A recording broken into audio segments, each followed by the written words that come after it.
Hi,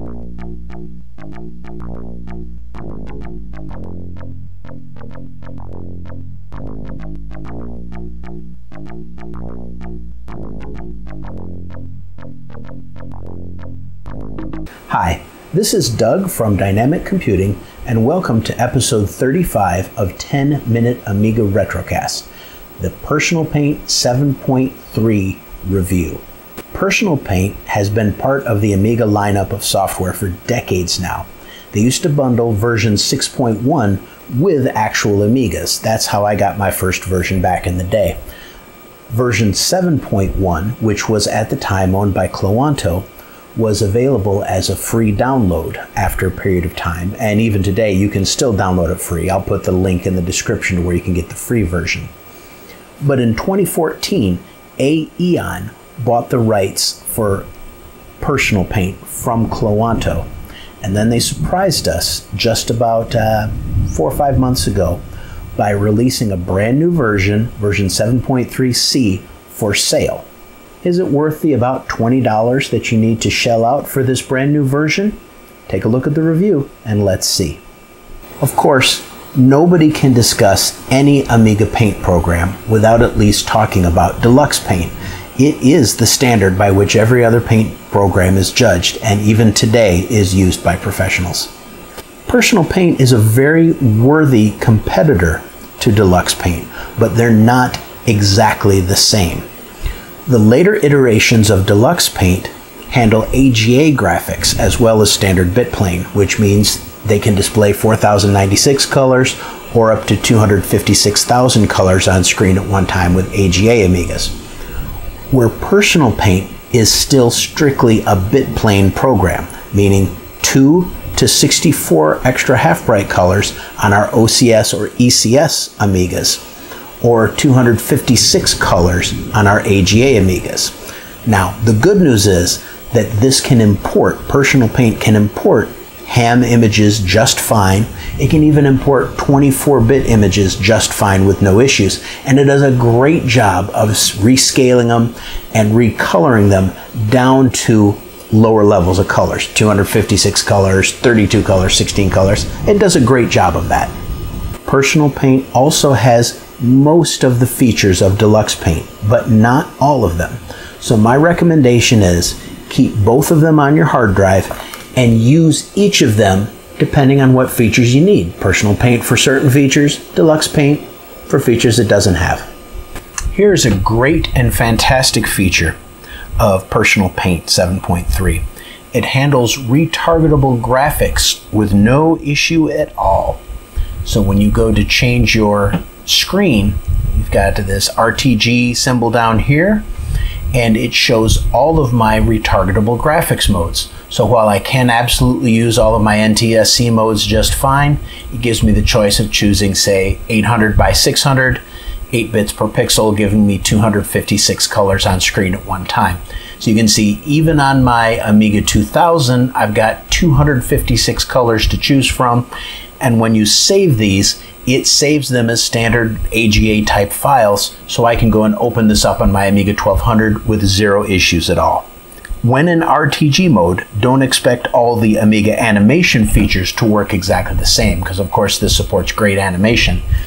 Animation absolutely does work in RTG mode, just not quite the same as it does in standard mode.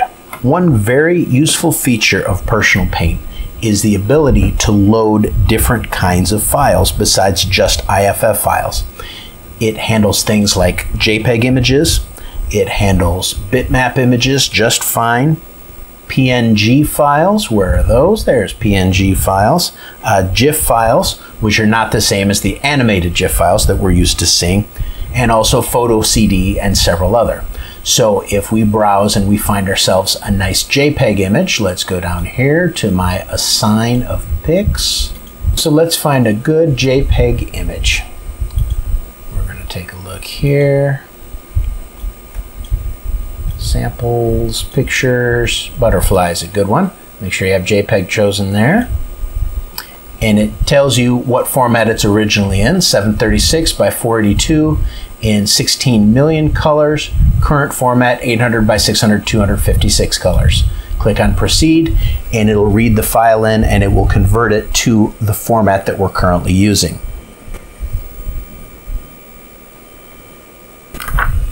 Now, when you bring that up, again, this is a JPEG image. This is taken from probably one of my digital cameras back in the day, and it brings it in as a really nice 256 color image. Just be aware of two things. First of all, bringing in a JPEG is a one-way street, as this will only save as standard IFF, PNG, bitmap, and a couple of others, but it won't save it back to JPEG format. So that's a one-way conversion. Second thing to consider is memory space. This is about a 600 kilobyte image. Let's see. So yeah, it's using a fair amount of memory, but if you're trying to bring in a 15 or 20 megapixel JPEG file, your Amiga is going to run out of RAM before it can bring that in. So take that into consideration. Most of the common drawing tools are here. Drawing circles, drawing lines, all the things that you'd expect of a standard paint program. Let's destroy my JPEG picture. And of course, changing all of your colors. All of that is right there.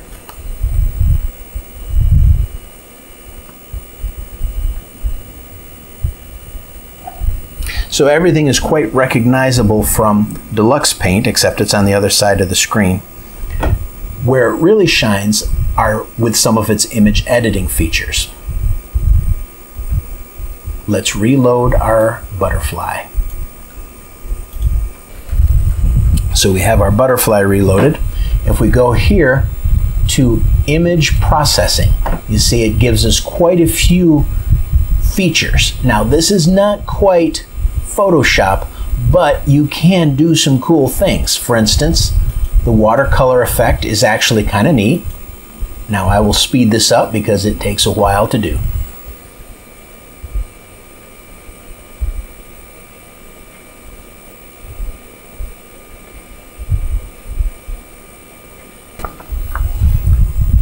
So you can see here, it actually does a really, really cool job of converting this into almost a painted effect. And I think it actually looks pretty good. So let's go ahead and save that one. We're going to save image, and we're going to save it as an ILBM, which is a standard IFF. We'll call it butterfly paint.iff.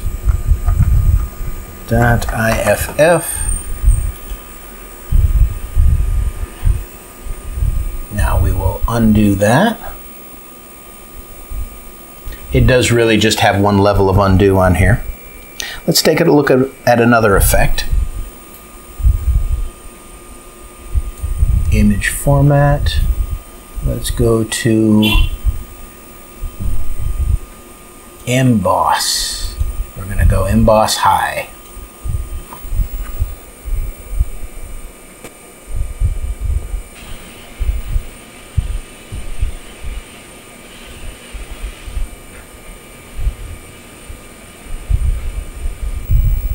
Okay, so that took several minutes to do, but thanks to the power of modern technology, we zoomed right through it.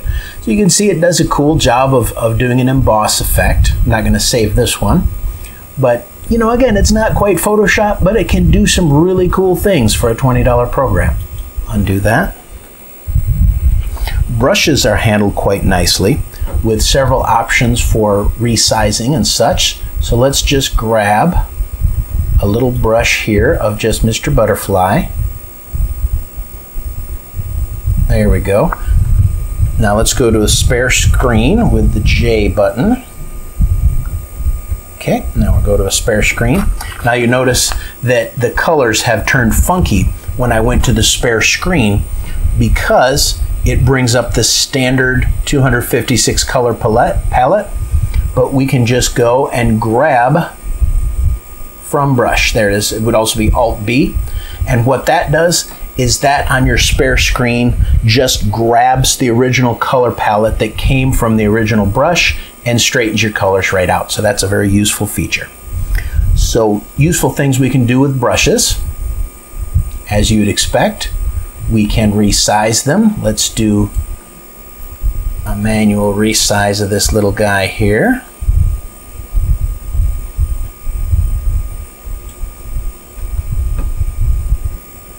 Now we can stamp that little guy down after we've resized it. We can do all of our rotations here, as you'd expect with our little brush. Keeps things intact pretty nicely.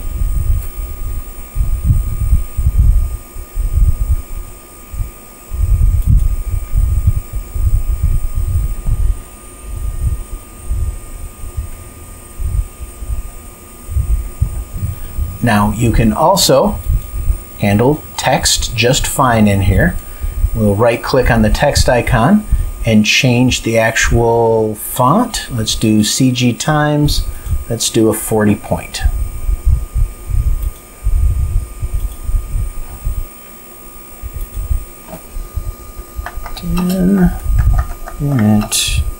Amiga Retrocast Butterfly.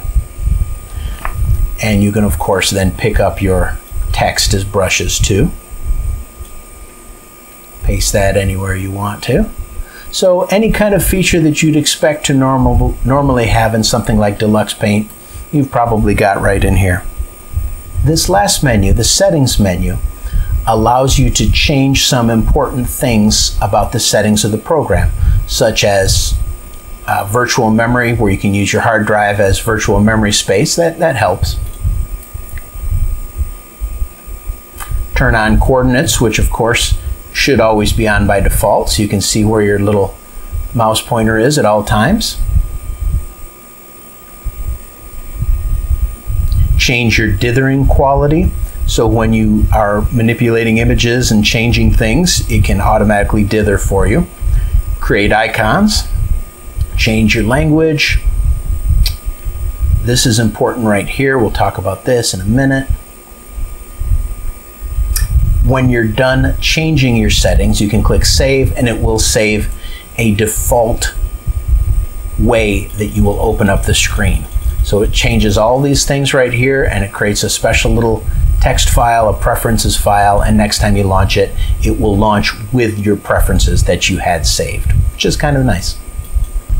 To switch back and forth between your spare page and your main page, it's just the J button. Keeps them both in memory there. Now, I am by no means an animator, and I never claim to be, but it does have good animation features too. Go to your animation menu, and we can add frames to our animation. That's added 1 frame. We can continue to add frames all we want to by hitting the 7 key. Now we've added 8 frames of animation. We can go through to our individual frames by hitting the 1 or 2 buttons to cycle between the frames. There, I'm in frame 1. Let's create a quick little silly animation. There's 1. There's 2. There's 3. There's 4. There's 5. There's 6. There's 7, and there's 8. Okay, so we just made a quick little 8-frame animation. Now we can go to play continuous, and it just does our little quick little animation there. Not particularly exciting, but super easy to do. Now, a good program needs good documentation. And the question is, does this program come with good documentation? And the answer is, meh, it's okay. The first copy of the documentation that I got was absolutely useless. This is what it came with the first edition that I got on CD, where it literally said it was Personal Paint 7, and everything about it said Cloanto, and it didn't even mention any of the 7.3 features, okay?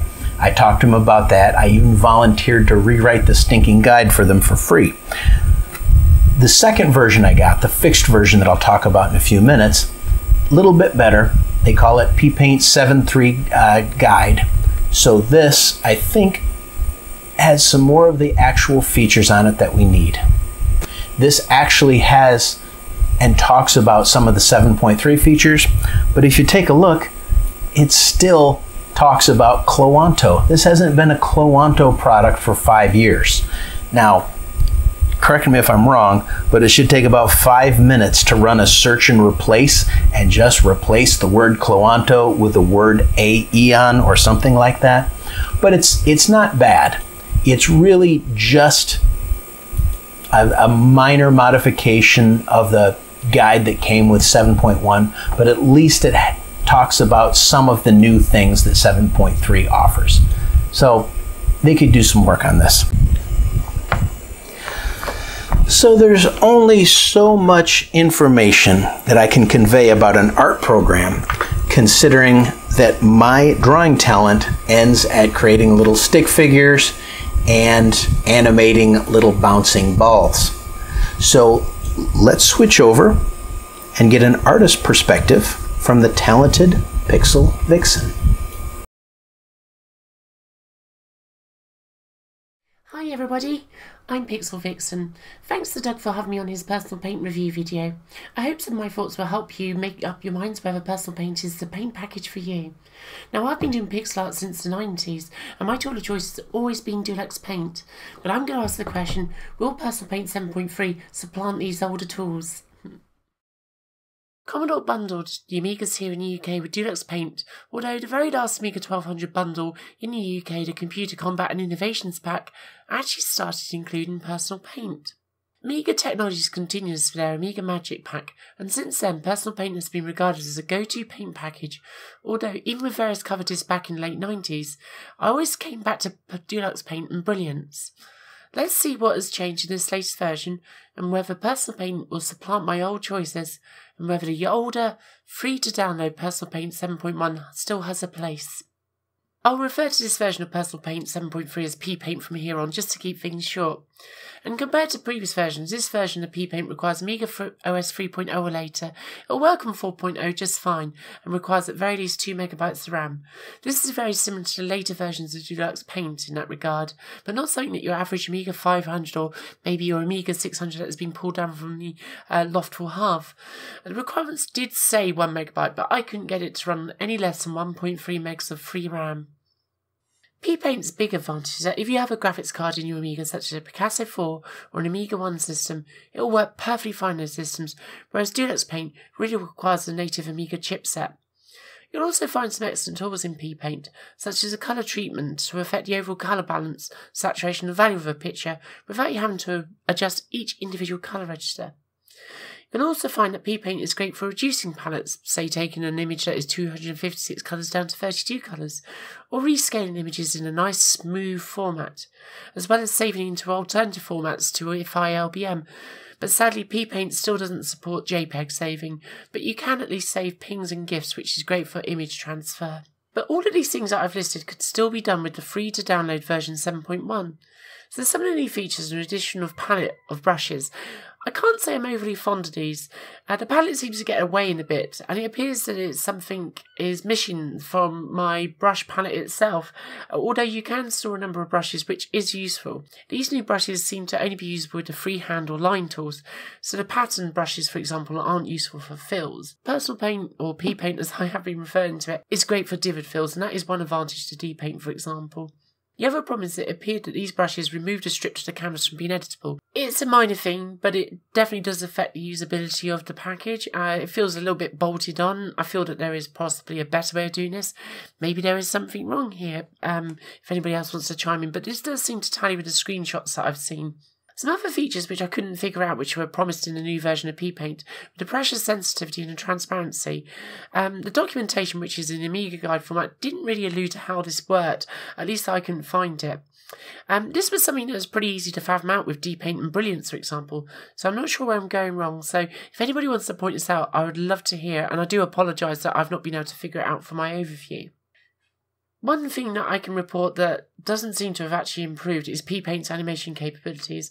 There is still no onion skinning that you got with, like, say, for example, D-Paint 4 and later, or indeed the Disney Animation Studio, and there is no real easy frame rate control like you would have got with D-Paint.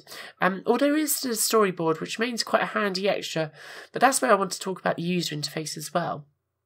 Whilst D-Paint is by no means perfect, and Brilliance takes a little getting used to, P-Paint's user interface is still nice and clean, but contains one flaw, and this has existed for as long as I've been using it, even since the mid-90s. The small icons present in some of the requesters, like the palette and animation storyboard requesters, are just a little bit too obtuse.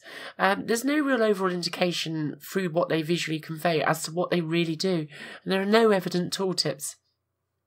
This is something that Brilliance avoids by basically having better designed icons, and D-Paint avoids by having basically text labels for its majority of its buttons.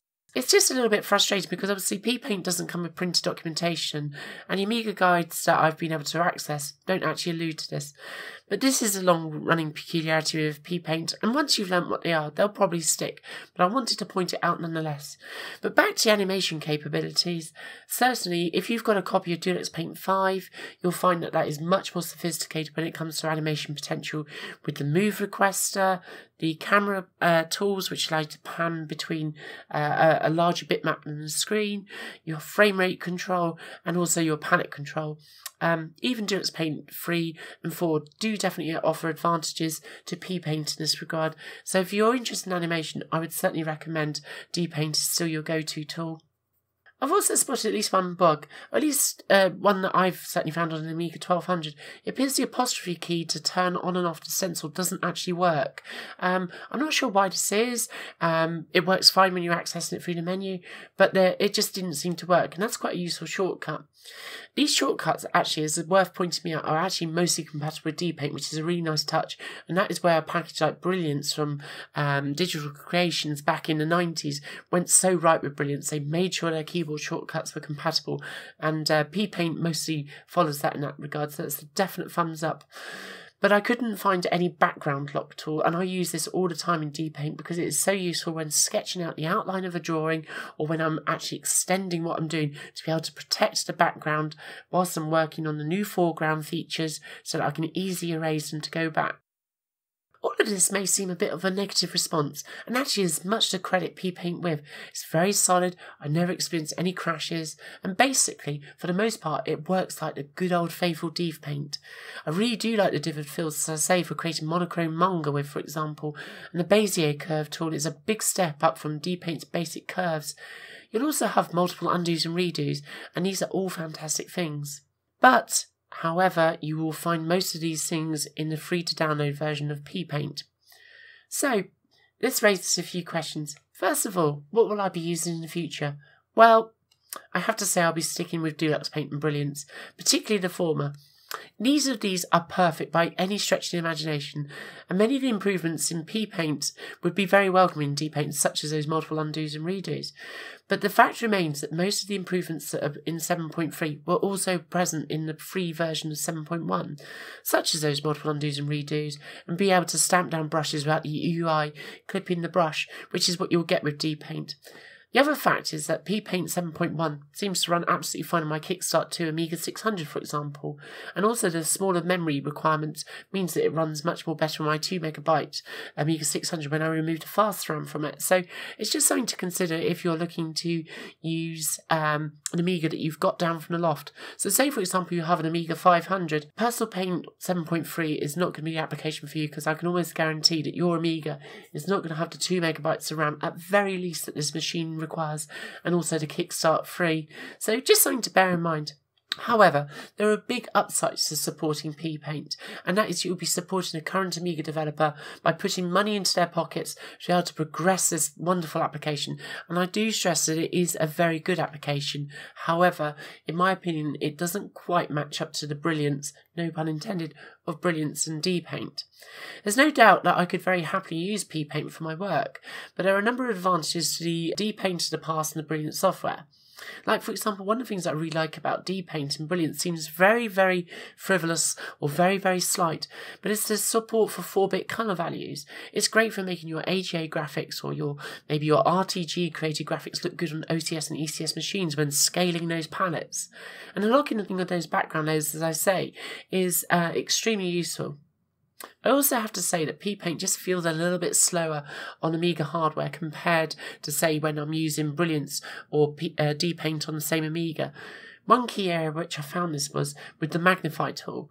For example, in Brilliance, it also supports putting sort of grid outlines around your pixels, which I don't use very often, but it works so fast in Brilliance, whereas with P-Paint there was a lot of lag between the refresh, and my Amiga 1200 does have an accelerator with some fast RAM in it as well, so it's just something to consider. But there are many benefits to P-Paint 7.3 as well. For example, it will support Amiga OS 4, and if you have an Amiga X1000 or X5000, I would wholeheartedly recommend this for your pixel art creations. So yes, you'll be supporting a current Amiga developer who will go on to improve this application, hopefully, and also it will work with your Amiga OS 4 machine. So there's a lot to credit it. But as a classic Amiga user, still using some 1.3 based Amigas, my preferences still fall back on the two of Personal Paint's rivals. But it's one thing for sure, you will definitely create some amazing pixel art with this package, and basically the only limitation with it is going to be your imagination, not the application. Anyway, I hope that's useful. It'll be great to see you on the channel and that. I do a lot of pixel art on the Pixel Vixen channel. I do a lot of animation. I do a lot of stuff with Amigas and also other sort of retro computing systems, mostly Amiga on the computing side, but also a lot of the consoles as well. So hopefully see you over there. And anyway, back to Doug. Wow, that was so cool. Pixel Vixen doing her own take on the software from 10,000 miles away. I love it. Love technology. Now, the new Personal Paint was not without its issues. When I first received it, when I first received the CD from Amiga Kit, 100% did not work on any 68,000 processor at all. That means no A500s, no A600s, no A1000s, no A2000s without accelerators. Boom, crash, dead. Okay? I got a hold of Matthew Lehman from Amiga Kit.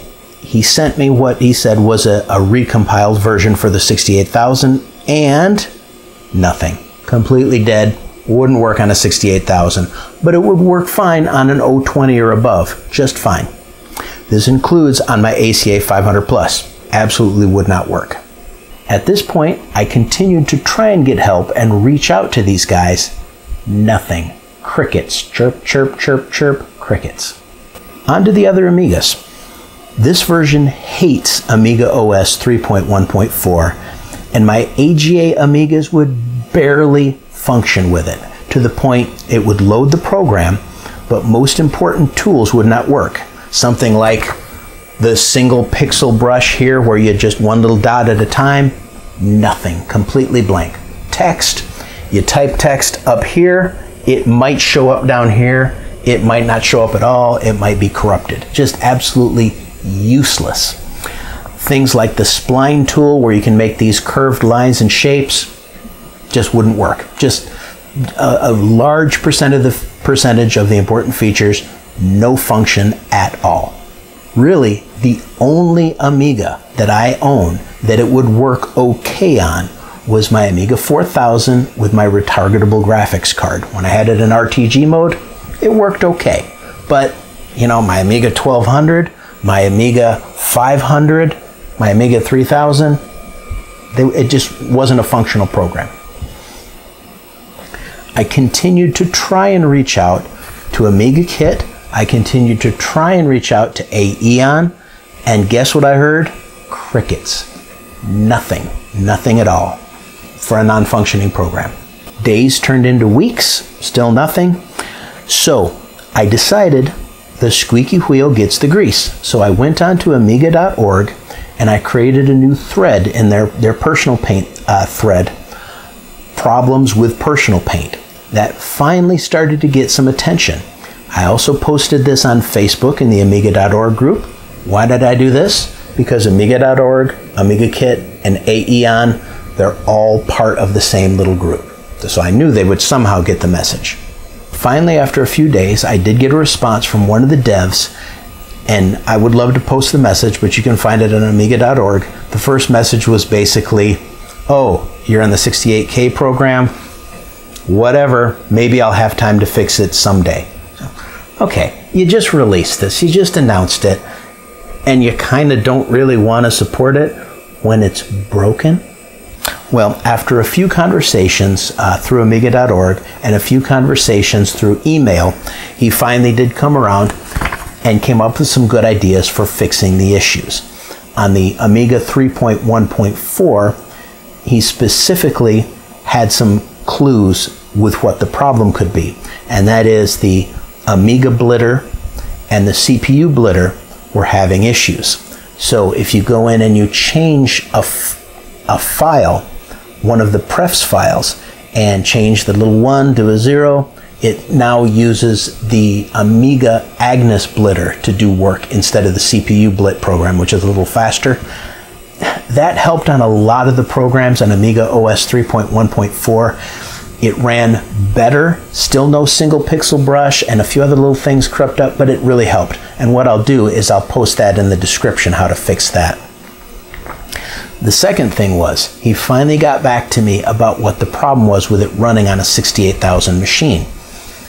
Apparently, the compiler that he used was compiling it for 68010 code.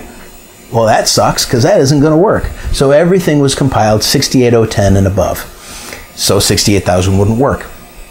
He recompiled it, fixed it, compiled it for 68,000, sent me a link.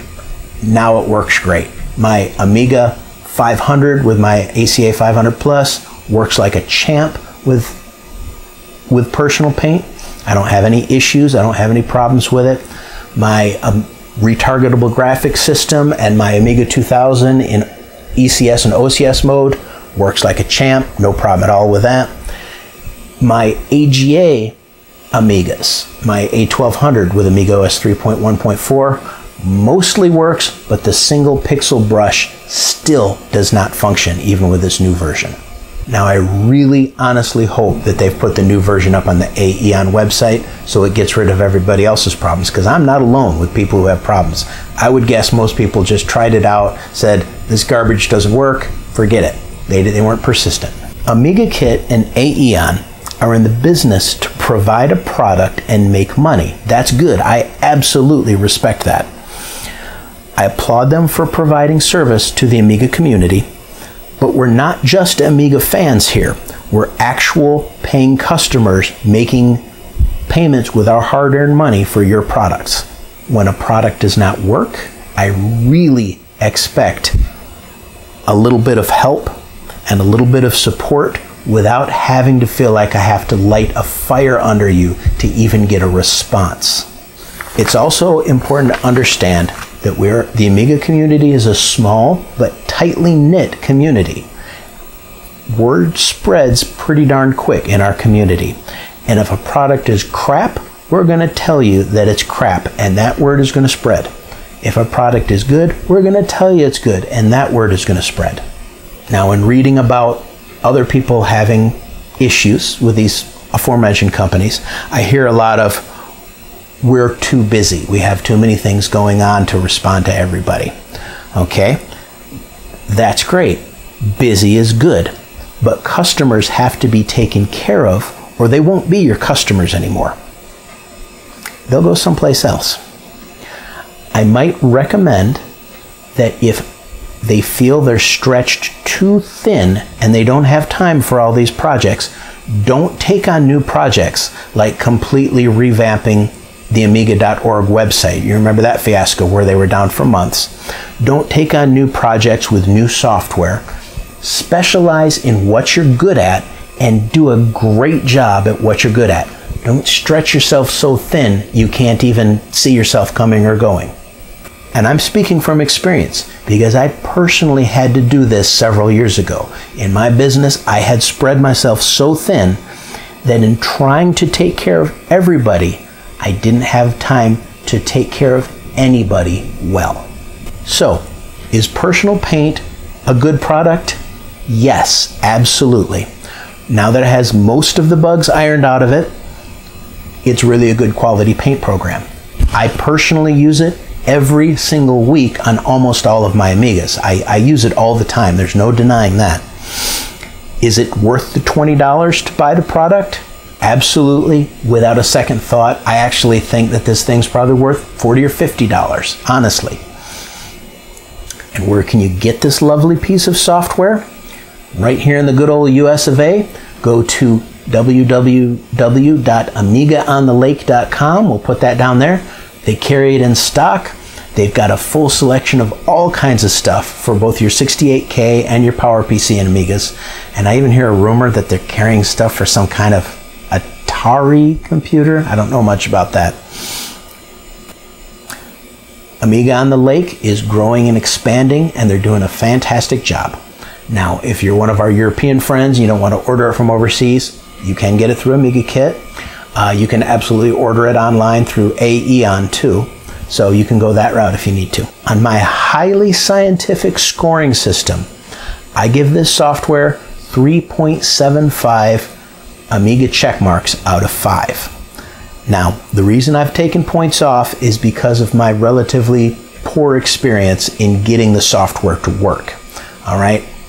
Once it's working, it really does work well, but I have to take into consideration the experience in getting it working when I do a review. Now, if all of these features get fixed and the single dot, the single pixel brush gets fixed and everything works really well, and they fix the documentation, the score would easily go up to probably 4.75 Amiga check marks.